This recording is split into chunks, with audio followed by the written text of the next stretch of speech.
Ito ay naging paksa na natin mga ka-low-carb sa mga nakalipas na mga episode, ang tinatawag nating ancestral diet. Ano? Ang ancestral diet ay umiikot lamang sa, ulitin ko, karne, lahat ng klase ng karne, lahat ng klase ng isda at laman dagat, lahat ng klase ng itlog, at dito umiikot ang kanilang pangangailangan. Ito ang essential na macronutrients. Ang carbohydrates, batay diyan sa ganyang panahon na ka-low-carb sa ating mga ancestors, ay hindi pa umiiral ng malaganap, no? Dahil umiral na lamang ang pagsulpot ng carbohydrates noong 10,000 taon ang lumilipas nung sumulpot na yung tinatawag na agricultural revolution, ano? At doon na naging malaganap ang pagbungkal, ang farming, ano, ang agriculture. At doon nagsimula yung pagkain nila ng carbohydrates. But not necessarily yun ang dominant na pagkain ng mga ninuno natin. Ano? Nangingibabaw pa rin, pangunahin pa rin ang fat and protina, ang kanilang pangunahing pagkain sa araw-araw. Ano? Okay. Itong lahat ng mga pagkain na ito na nagisnan ng ating mga ninuno, ito ay umiral ng 2.5 million years ago hanggang 10,000 years. Itong ganitong panahon na karanasan ng ating mga ancestors, itong ancestral diet na ito. Ngayon, tignan natin itong nakalipas na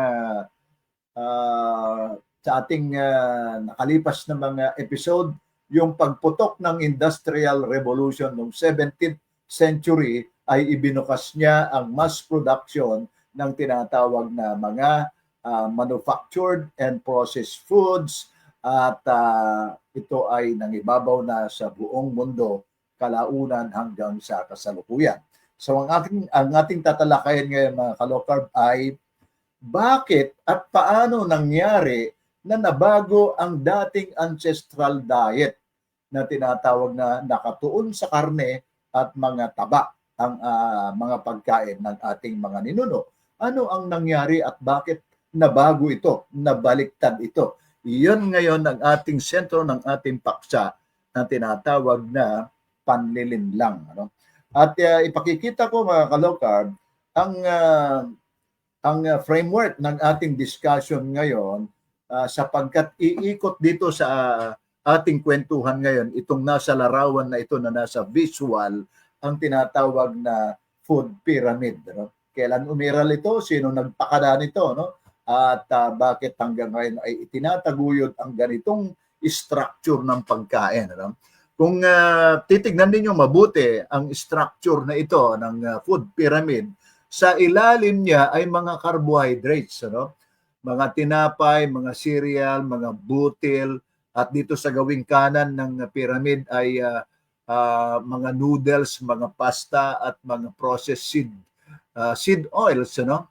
At yung susunod sa ikalawang layer ay mga prutas, no? Itong mga prutas na matatamis, saging, pinya, lemon at iba pa, no? So ito ay carbohydrates pa rin, ano?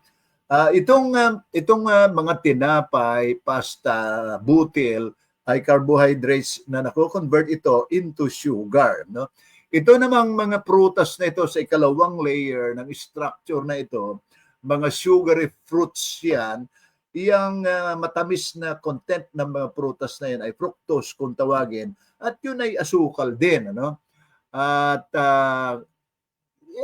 iyan ay bahagi pa rin ng carbohydrates. Doon sa ikatlong tuktok, merong gatas at dairy, ay nakalagay dito ay dapat limitado lamang ang pagkain natin ng mga ganito. No? Ganon din dito sa gawing kanan ng structure ay mga taba or mga fat and oil, ano? At ganoon din sa pinakatuktok niya ay limited na pagkain ng mga karne, no? Limited na pagkain ng mga itlog, you know? So yan ang structure na ipinalaganap ng mga ng mainstream kung tawagin natin, at ito ang iikutan ng ating istorya ngayong gabi mga ka-low-carb, at alisin ko muna ito pansamantala, no? At ibabalik ko mamaya at pagkwentuhan natin. Bakit umiral ang ganyan? No? Itong ganitong tinatawag na low-fat diet ay isang malaking kasinungalingan ang kanilang pagpanakot, ginawang panakot sa taba. At bakit at paano tayo nalinlang? Paano nalinlang ng mga promotor na itong pagbali o pagbabago ng tinatawag na ancestral diet na milyong-milyong taon ang umiral, at bakit ito ang ating nakagisnan na ngayon sa nakalipas na 100 to 150 years ay ito na ang ating nakagisnan na pagkain, at nagkakaproblema ang maraming mga tao sa mundo. No? Okay, ang malaking panlinlang, paano binago ang mga nutrisyon upang na nagdulot ng malalaking pagkakasakit ng mga tao sa mundo. Okay, magbabanggit ako ng isang personality, mga kalokard, mamaya. No? Itong si Ansel Keys, okay, ipakita ko, mga kalokard, no? Itong si Ansel Keys ay isa sa mga promotor at iikot yung ating istorya, ang ating kwentuhan ngayong gabi, kung ano ang naging papel nitong tao na ito, bakit nahubog, nabago ang mga dating pananaw sa pagkain ng nutrient-dense food ng ating mga ninuno o ancestors, at sa pamamagitan ni Ansel Keys. Sino ba ang taong ito at ano ang kanyang naging role doon sa ating pagbabago ng pagkain sa kasalukuyan? Okay. Sa loob ng napakaraming dekada, lalo na mula noong 1950s, itinuro sa atin na masama ang taba at malusog ang carbohydrates. Healthy daw ang carbohydrates. Ito ay pinangunahan ni Ansel Keys. Okay. Sino ba si Ansel Keys? At paano niya nilason? Paano naging role niya para mabago ang tinatawag na nutritional science? Si Ansel Keys ay isang Amerikanong physiologist na naging tanyag noong kalagitnaan ng 20th century. Dahil sa kanyang teorya na tinawag na diet heart hypothesis. No?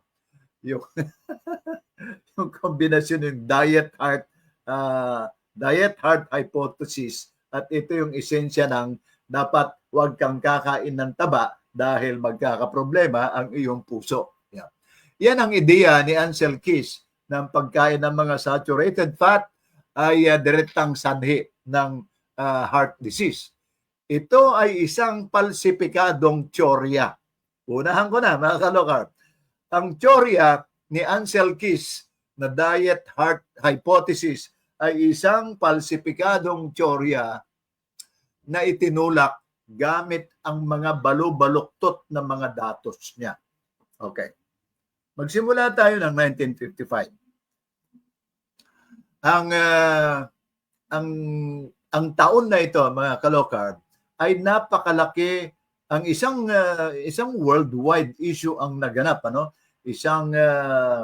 Isang sabihin nating public interest issue ang naganap sa period na yon.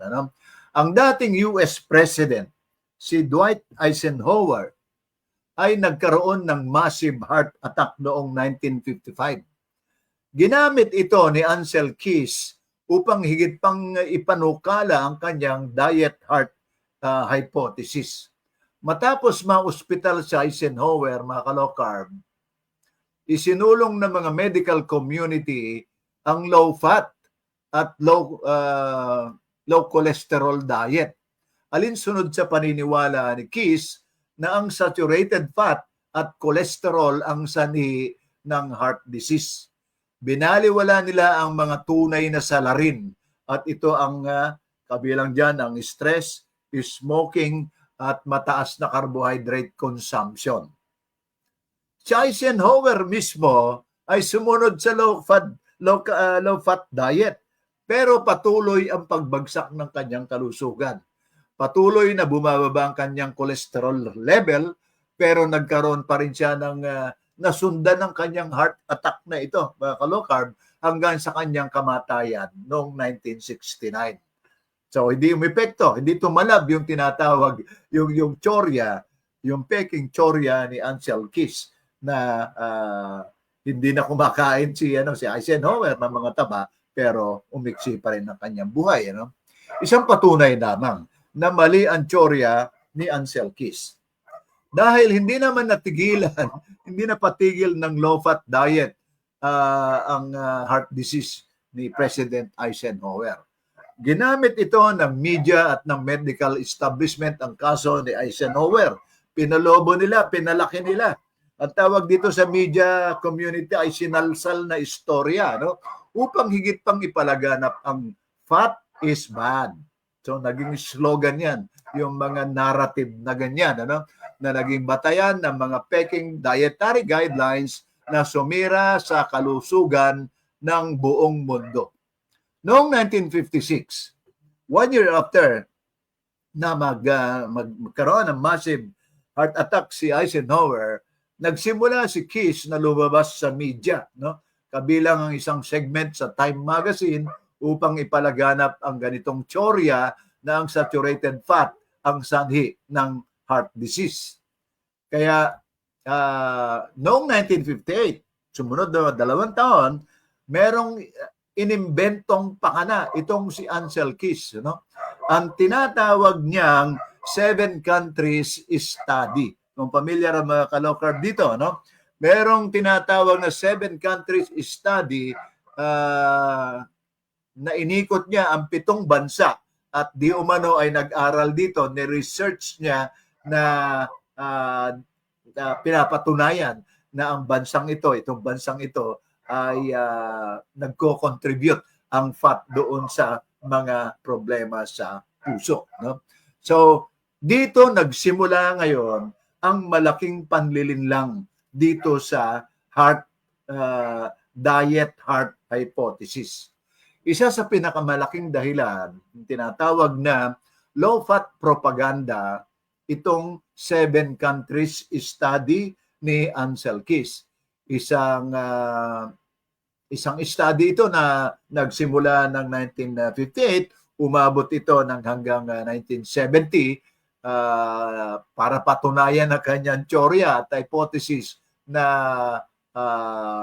ang mga fat ang dahilan ng pagkakaroon ng problema sa karamdaman o kalusugan ng puso.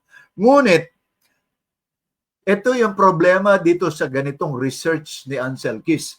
Pinili lamang ni Ancel Keys ang mga bansang sumusuporta sa kanyang tsorya, at binaliwala niya ang iba pang bansa na hindi sumasang-ayon sa kanyang mga hypothesis. Okay. Paano nakaikot itong si Ancel Keys? Dito sa 7 bansa na ito, sino ang nagpondo? Sino nag-sponsor sa kanya? In-sponsor siya mismo ng Estados Unidos, ng National Heart Organization or isang ahensya ng heart, parang Philippine Heart Center, sa Estados Unidos. Ganon din ang mga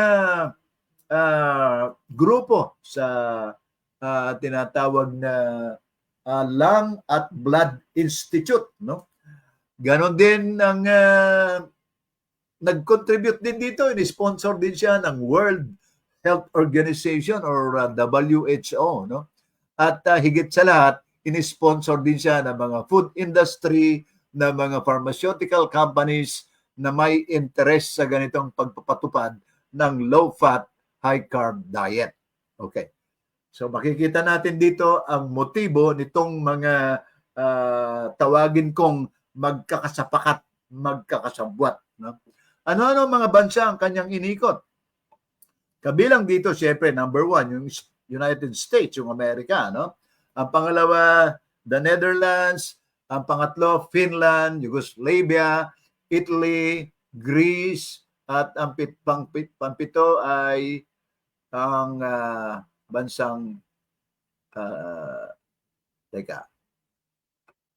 At ang pampito ay Japan. Sa ilalim yung Japan. Okay. Ano ang mga pandaraya na ginawa dito ni Ansel Keys? Binura ni Ansel Keys ang datos ng ibang bansa na maraming bansa, no? Tulad ng France, na Germany, ng Sweden, ang may mataas na saturated fat intake, ngunit mababa ang kaso ng heart disease. No? Pero hindi niya isinama ang mga ito. Karamihan doon sa European countries ay matataas ang kain nila ng mga taba. Pero malulusog sila at wala problema sa sakit sa puso. Inalis niya yon, yung ganoong mga datos. No? Binaliwala. At tinatawag na ang epekto ng sugar at mga refined carbohydrates, mas ito ay may mas ebidensya na mataas ang carbohydrate intake ang problema sa sanhi ng sakit sa puso sa halip na fat. Ito yung tunay na nagdudulot ng heart disease. So ang kanyang report ngayon, ang kanyang ipinalaganap, pinili lamang ang bansang sumusuporta sa kanyang hypothesis. Okay. So yun ang sabihin nating anomalya doon sa kanyang research na yan, mga ka-low-carb. No? Okay, magpatuloy tayo. Noong 1970, dahil sa kanyang impluensya, ipinasa ng US government ang mga unang dietary guidelines noong 1977 na nagtulak ng low-fat, high-carb diet na kalaunan ay naging basihan ng United States Department of Agriculture sa pagbubuo nila ng food pyramid noong 1992. Dito nagsimula ang pandaigdigang panlilinlang na naging sanhi ng epidemya, ng diabetes, ng obesity, ng heart disease sa buong mundo. Okay, paano napaniwala ang mundo sa low-fat diet na ito? Batay sa mapanlinlang na pananliksik ni Ansel Keys, ang gobyerno ng US ay nagpatuloy or nagpatupad rather ng low-fat dietary guidelines noong 1980s. Yun yung una niyang guidelines na ginawa, no? Na siyang batayan ng pandaigdigang polisiya sa nutrisyon. Na-impluensyahan ng US government na iwasan ang taba at dagdagan ang carbohydrates sa pagkain ng publiko. Pinagtibay ng USDA ang Peking Food Pyramid noong 1992 na ginawang base dito ang mga grains at pinagtulakan ang mga low-fat, high-carb na diet. Pinalakas ng food industry ang negosyo ng low-fat na ito at ganoon din ang mga no-cholesterol products kahit puno ang mga ito ng mga sugar at mga synthetic na mga additives. Pinayaman ang Big Pharma dahil sa pagdami ng mga sakit, no, dinulot ng mga carbohydrates at sugar na yan, ang pagdami ng mga sakit, kabilang ang diabetes, ang obesity, at iba pang mga metabolic disease. Lumakas ang kita sa maintenance medication na imbento ang pag-inom ng daily maintenance for life sa mga panahon na yan. Okay, magtungo tayo doon sa ilang detalye ng USDA Food Pyramid. Ang blueprint na ito ang tinatawag na blueprint ng panlilinlang sa buong mundo kaugnay sa dietary intake ng mga tao. Ano yung dati, pinalitan ng bago. Ito ang blueprint na ginamit nila at itinabi at ibinasura ang mga ancestral diet. Sino ang nagpondo? Sinuportahan ng mga agribusiness giants at grain industry na nakikinabang sa ganitong pagtulak ng high-carb diet. Noong 1992, opisyal na inilabas ng United States Department of Agriculture o USDA ang food pyramid na ito batay sa low-fat propaganda ni Keys, isang peke at isang mapanlinlang. No cholesterol, low-fat labeling. Ginamit ito para ibenta ang iba't ibang mga sugar-laden na mga processed at refined carbohydrates bilang mga healthy choices. Pero sa katotohanan, ito ang nagtulak sa mas maraming metabolic disease. Mataas ang carbs, mababang protina at taba. Ginawang base ng pyramid na ito ang tinapay, ang kanin, ang pasta, ang cereal, labang iniwasan ng mga tao ang itlog, ang butter, ang red meat, at mga pagkaing natural na bumuhay sa mga tao ng milyong-milyong taon, kabilang ang ating mga ancestors. Ano ang resulta ng ganito? Isang pandaigdigang kalamidad sa kalusugan. Lumobo ang bilang ng mga may diabetes, hypertension, obese, at habang nagiging alipin ang buong mundo sa pag-inom ng mga maintenance medication. Okay. Isipin natin mga ka-low carb, ano? At because of the, sabihin nating, ano ba ang magandang termino doon sa sambuatan? Itong si Ansel Keys kasi ay isa ito sa mga parang isang puppet ito na naghalukay at nagpakita ng mga falsipikadong datos para patunayan ang kanilang teorya na bawal, na masama ang butter, ang fat sa kalusugan natin, at kung ganon dapat kumain ng mga carbohydrates at processed foods na mataas ang content ng asukal. Okay, ito ay tignan natin ng kung paano nagpatuloy itong ganitong mga patakaran, i-allow for description purposes lamang, mga kalokan, ay gagamitin ko ang salitang sambuatan. Okay. May matibay na ebidensya na ang mga diet heart hypothesis ni Ansel Keys ay sinuportahan at pinalakas ng food industry, ng big pharma, ng mga medical organizations at gobyerno para sa kanilang pansariling interes. Narito ang mga ilang nakita ko sa mga pag-aaral natin sa ugnayan ni Ansel Keys sa mga ito. Number 1, ugnayan ni Ansel Keys sa US government at sa mga senador. Noong 1977, ang US Senate Select Committee, kung tawagin, ang tawag doon ay Select Committee on Nutrition and Human Needs. Isang committee ito sa Senado ng Estados Unidos na pinamumunuan ni Senator George McGovern. Inilabas nila ang dietary goals para sa United States na nagrekomenda ng low-fat, high-carb diet batay sa research ni Ansel Keys. Okay. Ano yung kahalagahan ng ganitong ebidensya? Si McGovern at ang kanyang team sa Senate Committee na ito ay hindi mga eksperto sa nutrisyon, ngunit ginamit niya ang pananaliksik ng falsipikadong research ni Keys, ni Ansel Keys, bilang batayan ng kanilang patakaran.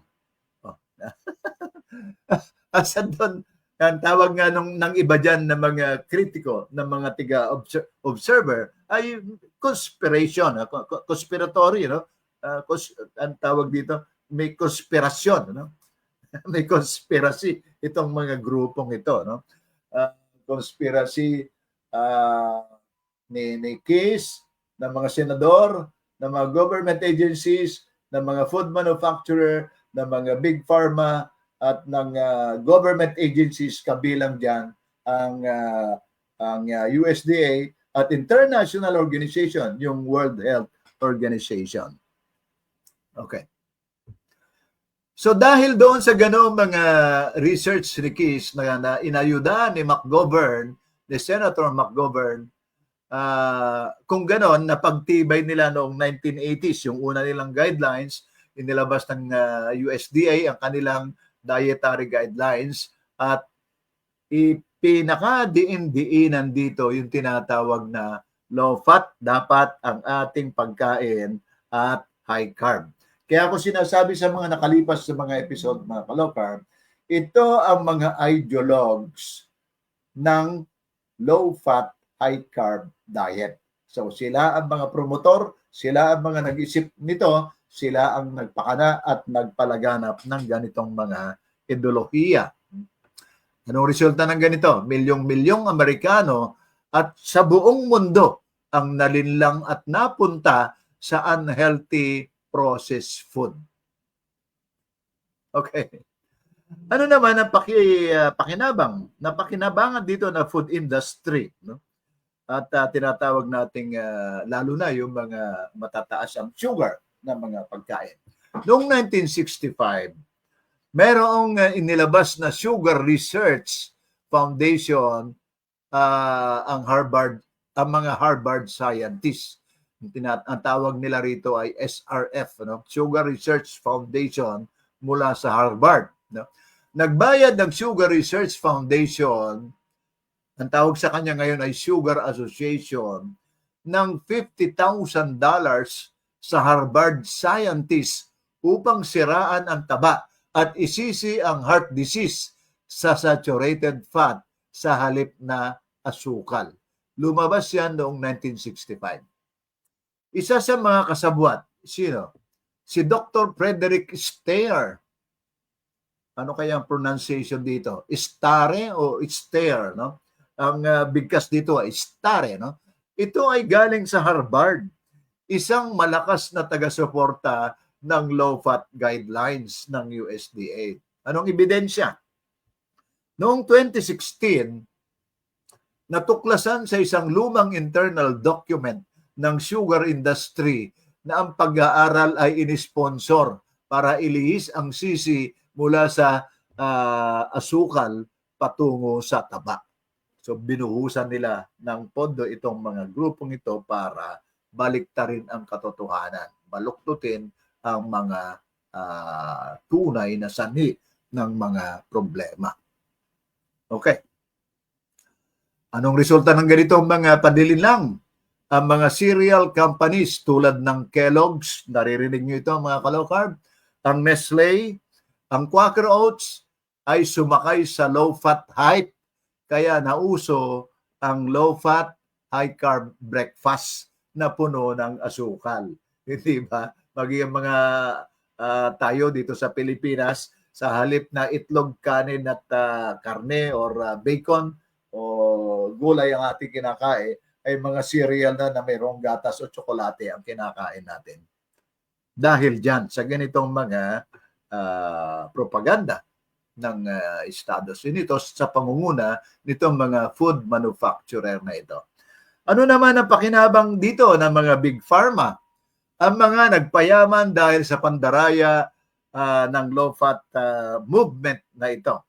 Noong 1980s, ang cholesterol-lowering drugs, kung tawagin ay statin, ay nag-boom. Lumakas ang benta, dumami ang naging customer, at naging daily maintenance na ito. Ang tinatawag na cholesterol fear na nilikha ng diet heart hypothesis ni Ansel Keys ay nagbigay daan sa multi-billion dollar industry ng cholesterol lowering drugs, kung tawagin ay statins. Ang mga brand nito tulad ng Lipitor. Yun ang pakinabang ng mga big pharma na ito.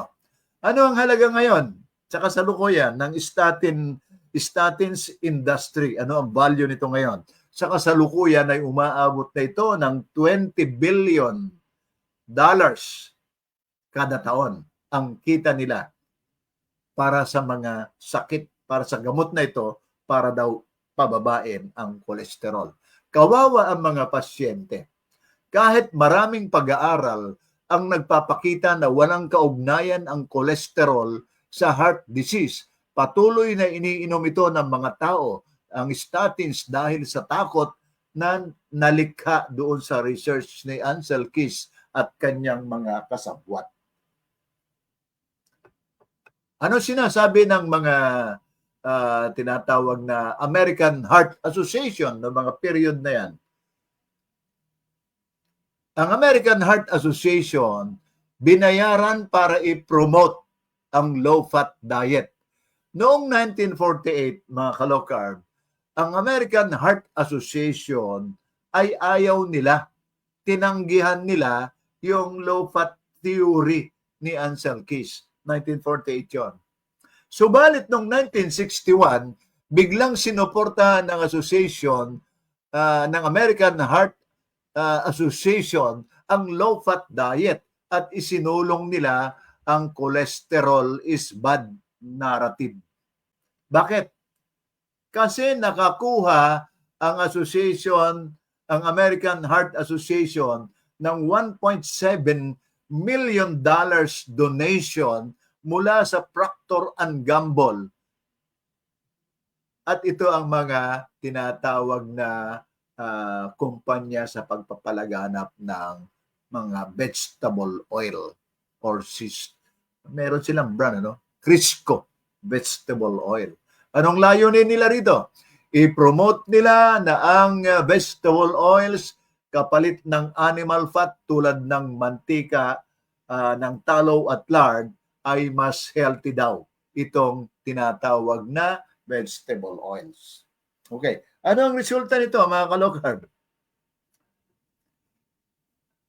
Itong itinutulak ng American Heart Association, ang heart healthy na vegetable oils at mga margarine na ngayon ay napatunayang may masamang epekto sa katawan dahil sa trans fat ay naglilikha ng inflammation sa ating katawan. Sino ang nakinabang sa ganito?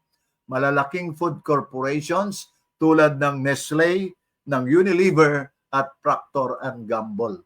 Iyan ang mga food manufacturer na lumilikha ng mga pagkain na hindi nagkukwalify na tawaging food sapagkat junk naman talaga. Ang junk food ay hindi po pwedeng tawaging food. Mas mabuting tawagin siyang junk o basura. Okay. Ano naman ang naging papel ng World Health Organization? Noong 1990s, ang WHO ay sumunod sa dietary guidelines ng US at inirekomenda rin nila ang low-fat diet sa buong mundo. So ang Estados Unidos, ginamit ngayon ang WHO para sakyan niya dahil doon sa kanyang influence sa ngalan ng kalusugan sa buong mundo. At ito ay itinaguyod ng World Health Organization. Sino ang nagpondo sa WHO? Ang mga food conglomerates, ang mga pharmaceutical companies, at mga seed oil manufacturers ang nagpondo sa kanila para magpatuloy ang kanilang propaganda at pagsasabuatan nito. Ano ang epekto? Mula Europa hanggang Asia, tinanggap ng maraming bansa ang low-fat paradigm na nagresulta sa lumalalang epidemya ng tinatawag na obesity at diabetes. Okay.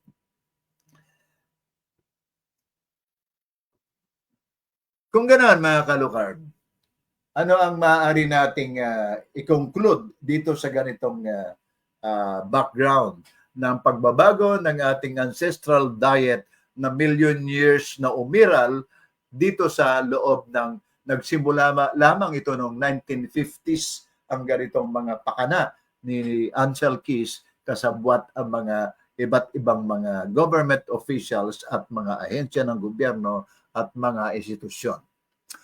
Si Ansel Keys na suportado ng US government, suportado ng mga senators, food industry, big pharma at medical organizations ay responsable sa pandaigdigang panlilinlang na sumira sa kalusugan ng milyong-milyong tao sa mundo.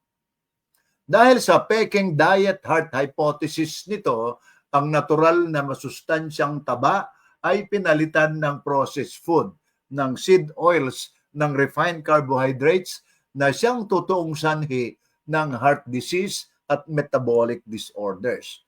Ano ang tunay na biktima?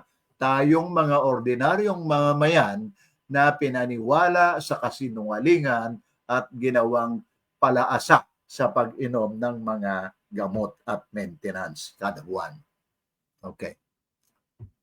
Doon natin tatapusin, mga kalokarb, ang maikling punto na ito at inihikayat ko na iniimbitahan ko na mga ka-low-carb natin na magbigay ng mga komento at opinion dito sa ating thread at iba pang mga punto na gusto nilang idagdag or katanungan. Okay. So bago ako tumungo doon sa ikalawang bahagi ng ating program, ka-low-carb, merong tinatawag dito na ano mga sakit na umiral na, no? Dahil ang tao ay mula sa nakasanayan na kumakain ng sapat na karne o protina at ng taba, at yun kasi yung tinatawag ng ating mga ancestors na healing food, nung mawala yun, napalitan ng carbohydrates, highly processed carbohydrates at sa sukal, dumami ang may sakit. Ito yung tinatawag na metabolic disorder. Nagkasakit tayo sapagkat wala ng sustansya ang mga highly processed foods na ito. Wala ng sustansya, walang taba, walang protina, kundi mga walang silbi na calories lamang ang laman na ng mga kinakain ng tao. Kaya dumami ang tinatawag na sakit sa insulin resistance, sa type 2 diabetes, dumami ang mga sakit ng metabolic syndrome at obesity, dumami ang fatty liver disease kahit na hindi manginginom ng alcohol, dumami ang problema sa depression at mental health issues, ganoon din ang mga sakit sa chronic inflammations, autoimmune diseases, ganoon din ang mga naidagdag ito, nagpalala itong ating mga suliranin nito sa kalusugan nung lumaganap at in-endorse na rin nila ang tinatawag na industrial seed oils, itong mga mantika na ito, canola at iba pang mga product na ito, sapagkat samantalang sila ay nagsasabi na ipinagbawal nila ang lard, ang mantika mula sa baboy, ang tallow, ang mantika mula sa baka, at yun ay masama, di umano, inilalako naman nila ang mga industrial seed oils na ito na dati ay ginagamit lamang. Ang original na intensyon nito ay gagamitin lamang bilang lubrication, pampadulas sa mga makina, sa industriya, sa mga pabrika. So, nirefine further itong mga ganitong produkto at inilako na nila bilang edible oil at binabrand pa rin nila, binabansagan nila na ito ay healthy oil. So, makikita natin mga ka-low-carb, ang intention or objective, agenda itong mga ito na lumikha ng mga, sila ay mga food manufacturer na lumilikha ng pagkain di umano para sa mga tao na wala namang kinalaman na wala namang kalidad na nutrisyon. Mas marami silang nakadesign ng ganitong mga pagkain, mga ka-low-carb, sa sistema ng kanilang paghahanap buhay o pagnenegosyo. No? Sa halip na bumuti ang kanilang kalusugan, ito ay naglilikha ng mga dagdag na sakit. Hindi naman sila namamatay, ano? Subalit patuloy silang nagkakasakit para naman tayo ay makabili pa ng mga gamot na inilalako naman nitong kasabwat nilang Big Pharma. Ang mga may-ari, mga ka-low-carb, ng mga food industry na ito, mga food manufacturer at mga Big Pharma, marami rito ang mga world oligarch kung tawagin, elite and oligarch, ay sila rin ang may-ari. Sila rin ang may-ari ng mga food manufacturing corporations, mga giant monopoly capitalist operation, ay sila rin ang may-ari ng mga Big Pharma na ito. No? So, lahat ng mga pakinabang nila habang nagkakasakit ang mamamayan ng mundo ay nakikinabang sila doon sa profit sa dambuhalang tubo na nililikha ng kanilang junk food at binabaya at isusubo sa atin gamit ang mga utusan nilang mga doktor para mamigay ng prescription at inumin itong mga statins na ito para mapababa di umano ang kolesterol at lahat ng mga kasinungalingang ipinapalaganap. At ito ang isang nakakalungkot na Ka-Low-Carb, niyakap ito ng isang ng lipunan. Ginawa nila itong bahagi ng sistema. Halimbawa sa Pilipinas, ang suliranin natin sa metabolic disorder ay hindi na lamang suliranin ito ng mga na idinulot ng Big Pharma, na idinulot ng mga Association of Hospitals, ng mga sinungaling ng mga doktor, ng mga insurance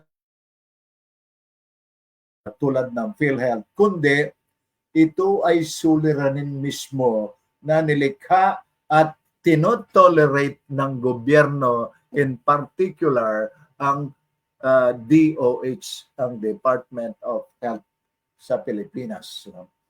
So, bahagi sila ng sistema.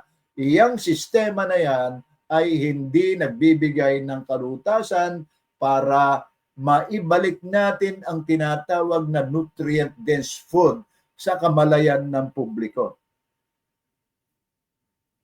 Ang kanilang nais na maipalaganap at mapanatili sa ating awareness, sa consciousness ng mamamayang Pilipino gamit ang mga ahensya ng gobyerno, ang DOH, ang mga ospital, ang mga doktor, ang mga asosasyon nila at mga ahensya ng gobyerno na ito, including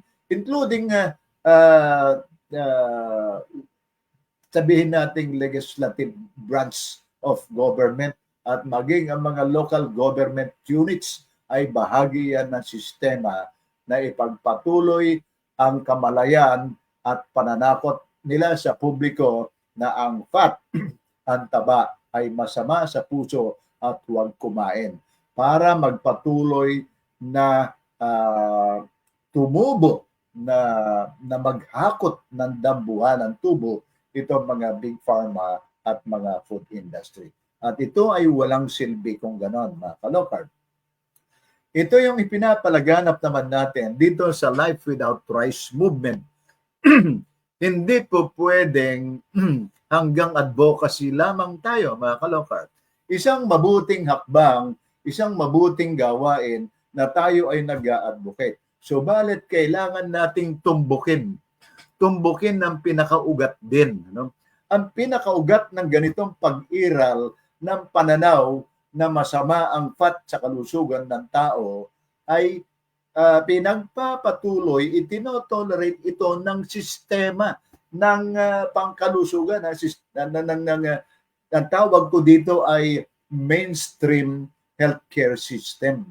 Dahil ang ating low carb movement na pagpapalit ng tinatawag na holistic paradigm shift para doon sa lifestyle change natin ay maliit na bahagi lamang ito or sabihin nating minority pa lamang, ano.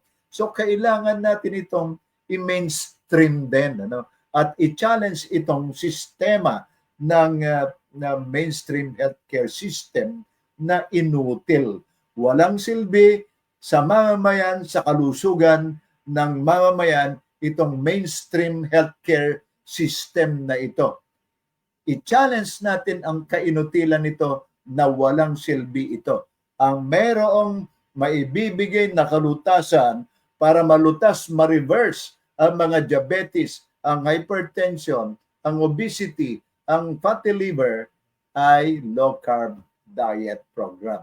Ang pagpapalit ng ating pagkain, ibalik natin, mga ka-low-carb, ang ating original na pagkain ng tao, yung tinatawag na nutrient-dense na pagkain, ang karne at ng protein, karne at iba pang mga protina, source ng protina kabilang ang isda, itlog, at ganoon din ang mga fats and oil. No?